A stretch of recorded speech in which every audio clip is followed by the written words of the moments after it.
1 trillion de dollars. C'est ce que les 7 géants de la tech vont investir dans l'IA dans les prochaines années. Pendant ce temps-là, l'adoption réelle des entreprises aux États-Unis la semaine dernière ne dépasse pas les 10%. Alors, bulle spéculative ou vraie révolution industrielle?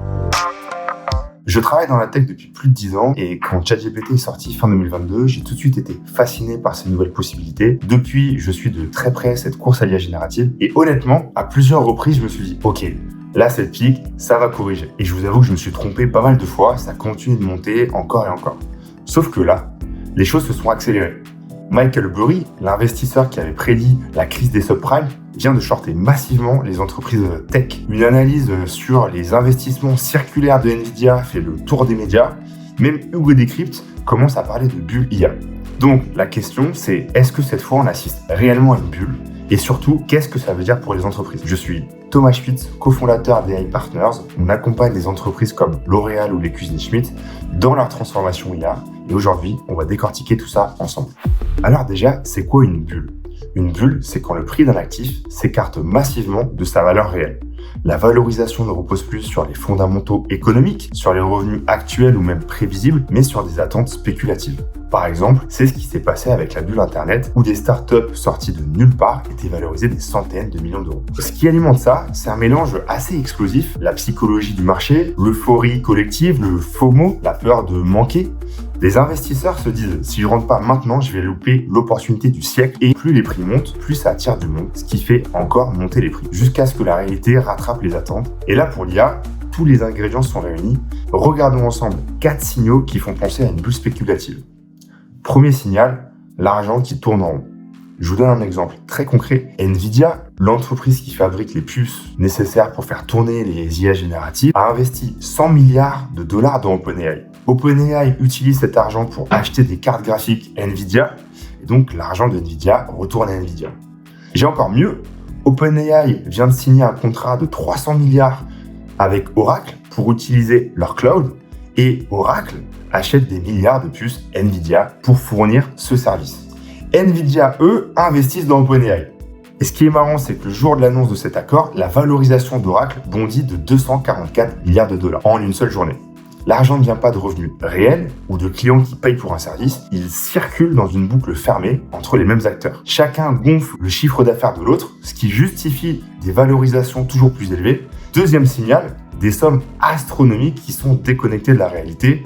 Regardez les valorisations d'OpenAI, plus de 500 milliards de dollars de valorisation pour 13 milliards de chiffre d'affaires et l'entreprise anticipe des pertes de 8 milliards de dollars en 2025. Autre chiffre assez déroutant, les 7 géants de la tech, Google, Amazon, Microsoft, etc., vont dépenser 1 trillion de dollars, donc 1000 milliards de dollars, dans l'IA. Pour vous donner une idée, c'est quasiment 20 fois plus d'investissement que pendant la bulle Internet de 2000. Le problème, c'est que pour justifier ces investissements, selon Bain, il faudrait générer 2 trillions de dollars de revenus annuels d'ici 2030. C'est-à-dire, il faudrait générer 2000 milliards de revenus annuels tous les ans jusqu'à 2030. C'est 5 fois la taille du marché SaaS mondial.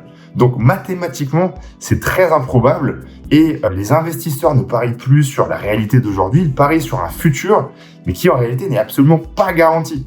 Le troisième signal dont je voulais qu'on parle aujourd'hui, le plus inquiétant selon moi, parce qu'une bulle au fond, c'est deux choses, des valorisations déconnectées et de l'autre côté, une adoption réelle qui ne suit pas. Qu'est-ce qui se passe réellement sur le terrain? Un chiffre qui est totalement accablant. Sur les dernières semaines, seulement 10% des entreprises américaines ont réellement utilisé l'IA. Et parmi les entreprises qui investissent dans l'IA, 74% d'entre elles peinent à générer de la valeur tangible. L'économiste du MIT, Daron Acemoglu, qui est prix Nobel d'économie, estime que l'IA n'ajouterait que 1% au PIB mondial sur cette décennie.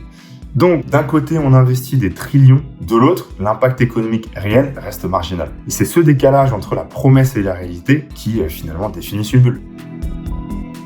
Mais cette bulle, elle est un peu particulière. La première différence, c'est les investisseurs. Qui met l'argent sur la table? En 2000, la bulle Internet, c'était des startups fragiles qui levaient sur des PowerPoint de l'argent des particuliers qui se faisaient un peu avoir. Aujourd'hui, c'est totalement différent. Les investisseurs, c'est Microsoft, Google, Amazon, Nvidia, des entreprises avec des flux de trésorerie massifs qui financent avec leurs profits. Ça veut dire que même si ça ralentit, ces entreprises, elles ont le dos solide.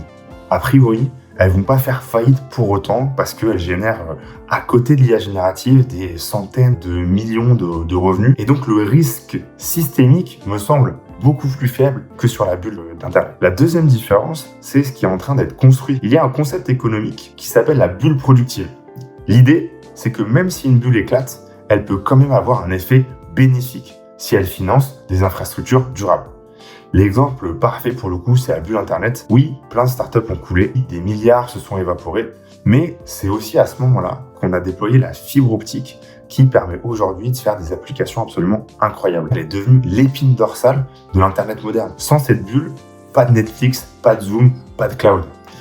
Et aujourd'hui, c'est un peu pareil. Les trillions investis dans l'IA construisent des actifs physiques, des milliers de data centers, des usines de puces ultra modernes et surtout une modernisation massive des réseaux électriques. Parce que l'énergie, c'est déjà le gros goulot d'étranglement de l'intelligence artificielle. Mais aussi des actifs intellectuels, des milliers d'experts formés, des modèles open source, des techniques d'entraînement révolutionnaires qui vont rester. Tout ça ne va pas disparaître.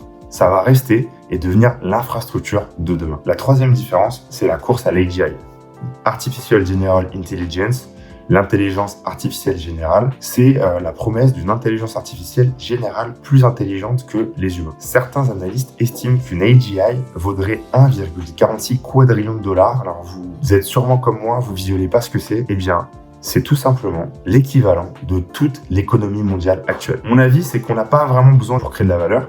L'IA aujourd'hui peut déjà transformer énormément de tâches et de processus métiers, mais pour les investisseurs, avoir un tel jackpot, même 1% de chance d'y arriver, ça justifie largement des centaines de milliards d'investissements. Bon, alors, bulle ou pas bulle? Mon verdict, c'est que d'une certaine manière, oui, il y a une bulle. On en a tous les symptômes, les valorisations folles, la finance circulaire, le décalage massif avec l'économie réelle.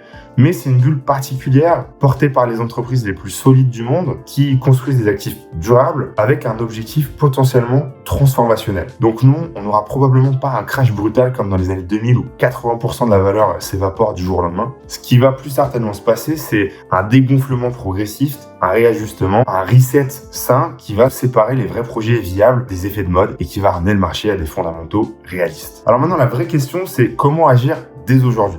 Premièrement, où est-ce qu'on met ses efforts? Moi, je vous conseille vraiment d'identifier un ou deux cas d'usage avec un impact business réel et mesurable, de cadrer ces cas d'usage au mieux et de concentrer toute votre énergie sur ces cas d'usage. Deuxièmement, investissez dans l'humain, pas que dans la technologie. Le principal obstacle à la valeur de l'IA, c'est pas la technologie, c'est l'humain. Et donc, l'enjeu, c'est d'accompagner ce changement, de former vos équipes et de réinventer vos processus métiers parce que c'est vraiment là que se joue le succès de vos projets IA. Troisièmement, mesurez ce qui compte vraiment. Arrêtez de mesurer le succès de votre adoption au nombre de POC mis en place ou au volume des données collectées. Les vraies métriques à mesurer, c'est le taux d'adoption de vos équipes, la qualité de vos données et leur gouvernance, et surtout l'intégration fluide de l'IA dans vos produits. La seule chose qui compte vraiment, c'est est-ce que vos projets IA ont généré un impact business réel. Tout le reste, c'est pas important. Et enfin, quatrième conseil, l'IA c'est un marathon, c'est pas un sprint. Construisez pour durer. Les entreprises qui domineront dans 5 ans ne sont pas celles qui vont le plus vite aujourd'hui. Ce sont celles qui construisent intelligemment leur stratégie IA, qui forment leurs équipes en profondeur, qui transforment vraiment leur processus, qui créent de la valeur durable plutôt que du buzz et des preuves de concept. Voilà, ça prend du temps, mais c'est ce qui paiera sur la durée. Donc moi, je vous encourage vraiment à mettre en place des projets qui ont du sens et surtout à pas lâcher. J'espère que ce contenu vous a plu. Si vous avez envie d'en discuter, n'hésitez pas à nous contacter. Et moi, je vous dis à très vite.